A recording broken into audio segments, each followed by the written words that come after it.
मी निखिल प्रभाकर हरकळ आपल्या चॅनलच्या नवीन व्हिडिओमध्ये तुम्हा सर्वांचं स्वागत करतो.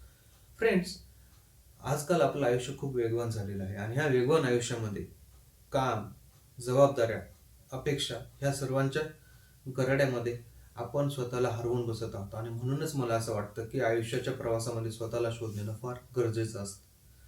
फ्रेंड्स, आपण आयुष्यामध्ये विविध रोल प्ले करत असतो. जसं की एका पुरुषाच्या बाबतीत जर बघायचं झालं तर तो नवरा, मुलगा, भाऊ, त्याच्यानंतर एक वडील म्हणून जबाबदारी पार पडत असतो. ऑफिसच्या ठिकाणी तो एक एम्प्लॉई किंवा बॉस म्हणून जबाबदारी पार पडत असतो, किंवा तो आयुष्यामध्ये स्ट्रगल करत असतो आणि एक स्ट्रगलर म्हणून स्वतःची जबाबदारी पाडत असतो, किंवा तो एकाच वेळेस या मल्टिपल जबाबदाऱ्या पाडत असतो पार.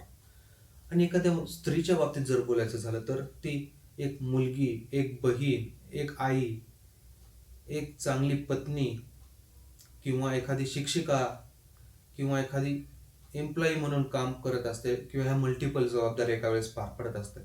आणि ह्या जबाबदाऱ्यांच्या पार पाडताना आपण स्वतःला कुठेतरी हरवून बसतो आणि आपण कोण आहोत, मी कोण आहे, हे आपण हळूहळू प्रश्न मागे पडून जातो आपल्या आयुष्यामधून आणि आपण ह्या जबाबदाऱ्यांमध्ये आणि ह्या मल्टिपल रोल्समध्ये आपण वावरायला लागतो आणि मी कोण आहे हे विसरून जातो.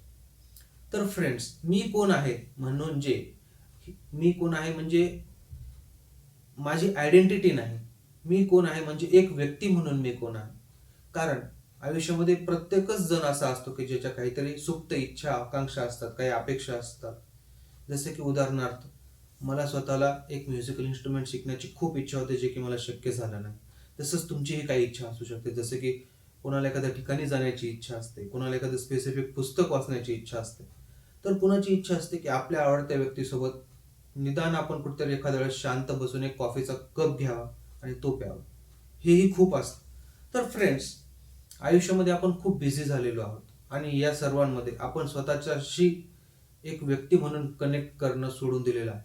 पण मला असं वाटतं की आपण निदान स्वतःसाठी काही वेळ असा काढावा जिथे की आपण स्वतःशी कनेक्ट करू शकू. हे महत्वाचं असतं मित्रांनो. कारण कधी कधी आयुष्यामध्ये असं होतं की आपल्याला कधी कधी शांत बसायलाही भीती वाटायला लागते. असं का होतं? कारण जेव्हा आपण शांत बसलेलो असतो तेव्हा आपल्या मनामध्ये विविध विचार यायला चालू होतात. आपल्याला भीती वाटते कारण आपण तिथे स्वतःला भेटतो. आणि जेव्हा आपण स्वतःला भेटतो तेव्हा आपलं मन आपल्याला प्रश्न करायला लागतं की यार, मी काय करतोय, मी कुठे चुकतोय, मला हे तर नव्हतं करायचं, माझ्या ह्या ते इच्छा नव्हत्या. आणि मग आपण स्वतःला गिल्ट द्यायला लागतो. म्हणून आपल्याला स्वतःला शोधणं हे गरजेचं असतं. आणि स्वतःला शोधणं म्हणजे काय मित्रांनो? तर सगळं सोडणं नाही, तर स्वतःकडे परत येणं. आपल्या आयुष्यातल्या काही गोष्टी ज्या जाणता न जाणता किंवा अजाणतेपणाने आपण बाजूला काढून ठेवलेल्या आहेत, त्या गोष्टींकडे परत येणं, त्या गोष्टींशी रिकनेक्ट करणं आणि स्वतःला रिस्पार्क करणं, स्वतःला रिचार्ज करणं म्हणजे स्वतःला शोधणं. स्वतःला शोधणं म्हणजे नवीन माणूस बनणं नाही, तर स्वतःला शोधणं म्हणजे आपण आयुष्यामध्ये जे हरवलेलं आहे, आपल्या ज्या इच्छा आहेत त्या पूर्ण करणं. जसं की एखादं म्युझिकल इन्स्ट्रुमेंट शिकणं, जसं मी पहिलेही बोललो, आपल्या आवडत्या व्यक्तीसोबत गप्पा मारत बसणं, कधी कधी आपले फेवरेट गाणं ऐकणंही आपल्यासाठी पुरेसं असतं. पण आपण स्वतःसाठी सध्या तितकाही वेळ काढू शकत नाही. म्हणून स्वतःसाठी थोडा वेळ काढणं, जो की आपला वैयक्तिक असेल, जिथे आपल्यासोबत कोणी नसेल, आपण असू आणि आपल्या आवडीनिवडी असते. जर आयुष्यामध्ये मित्रांनो तुम्हाला कधी असं वाटत असेल की तुम्ही चुकला, तुम्ही अडखळताय, तर घाबरून जाऊ नका. याचा अर्थ असा होतो की तुम्ही स्वतःला शोधण्याचा प्रयत्न करताय. आणि जर तुम्ही असं करत असाल तर कमेंटमध्ये नक्की लिहा. मी तुमच्या कमेंट वाचायला आणि त्याबद्दल तुमच्याशी बोलायलाही तयार आहे.